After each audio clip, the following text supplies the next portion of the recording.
Barcha xayrli kun. Mana hozir yana Dilnoza palmoblariga keldim. Esingizda bo'lsa, sochimga, yuzimga холодный plazmaga kelgandim. Mana hozir 20 kundan keyin yana kelishim kerak edi. Mana keldim. Dilnoza palmda. Assalomu alaykum.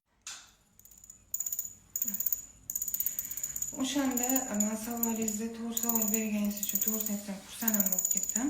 Juda ham ko'pchilik kelib bir martada sehrli muolaja xohlaysizlar, qizlajonlar, yillarda bu холодный plazma aynan misol uchun hair filler ham qilishingiz mumkin edi. Hair filler bilasizlar, balki ximiya hisoblanadi. Juda ham ko'p qildim, foydasi juda ham effektivniy bo'ldi. U ham 3 tadan 4 tagacha. Bu protseduramizda soch o'stirish uchun, soch yog'lanishini to'xtatish uchun, aynan sochdagi zudlik uchun, tangachalik to'kilishlar uchun juda ham foydali. Qizlarda sochida har xil vitamin D yetishmovchiligi bo'ladi.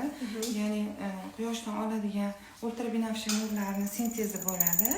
Lekin bitta narsasi borki, ultrabinafsha nurlari mana boshimizga stress faktor surmaymiz.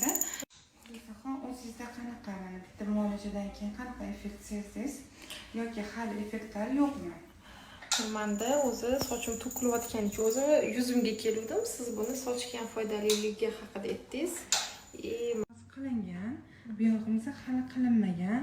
Qilinganning o'zida ancha oqarish berdi, dog'lar bilan ishladi, lekin вообще-то oldingi safardagi dog'larimizdan ancha muncha kamaygan. Примерно 60-70% kamaygan.